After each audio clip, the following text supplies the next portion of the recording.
Thanks. Welcome, everyone. It's a pleasure to be here today. My name is Fabian Schneider. I'm the president of the Postdoc Association, and I'm as well a postdoc at EPFL since 3.5 years. I might be the prime example of how not to pursue an academic career because I omitted all the maybe important steps. So the Postdoc Association is at EPFL since 2019 and helps serve postdocs in every part of their life, either scientific or non-scientific, help them settle in Switzerland and pursue with the next steps of their career.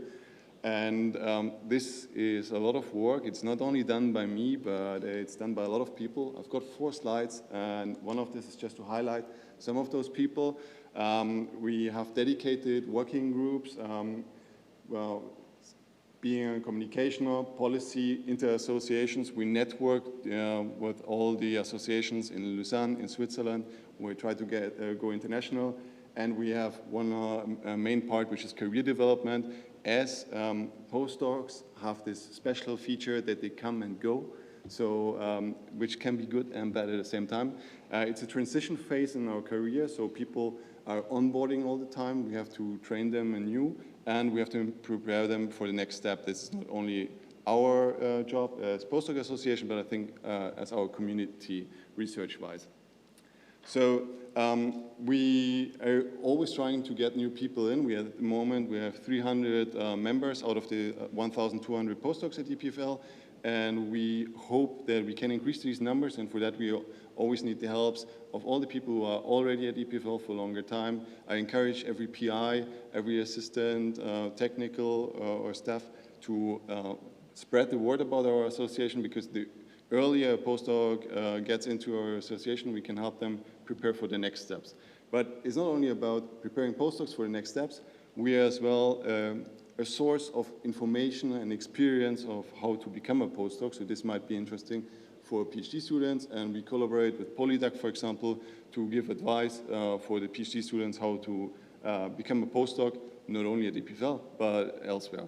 And this is I think a special thing about postdocs, because we all come from different countries, so we might have already some insights about culture, about how structures work in different universities, and so on, which I did not prepare myself. So the thing that I've prepared myself was, I think, the crucial part that every postdoc has to have success, which is motivation. I think this is really, science is not only work, it's passion, and it's important that we communicate this, that research has to be passionate to be successful, and to make people aware that if it's only a job, then it might be, one might find too many obstacles to really pursuing it. So I think this is really important to make people aware. This is something intrinsic. If people don't have that, it's hard to be successful in the next steps, which is, for me, communication. And here I use the Twitter logo because in academic research, I think this is our tool to communicate. I saw already some people twittering. I'm curious to see after today what we can explore. So I want to highlight that it's important for every young researcher to start communicating about their work, about networking, seeing, exploring what other people are doing as soon as possible as they decide to pursue an academic career.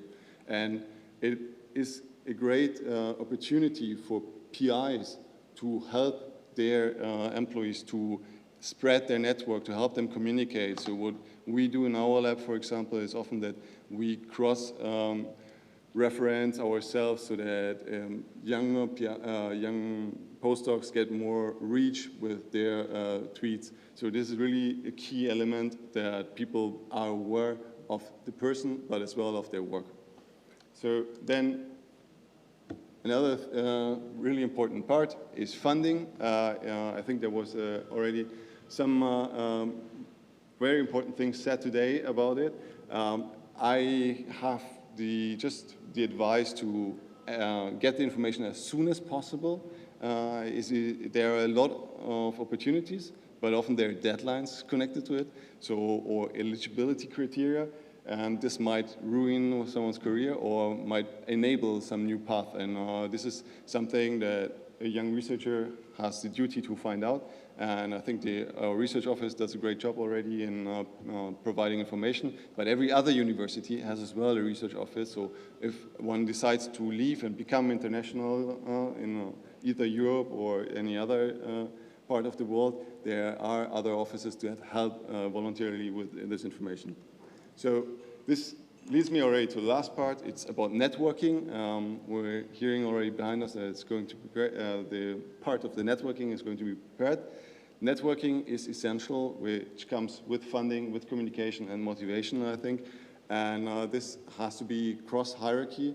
The more one can network within EPFL, the easier it is to see already other paths leading out of EPFL to other universities via collaborations, via exchange, as we just heard.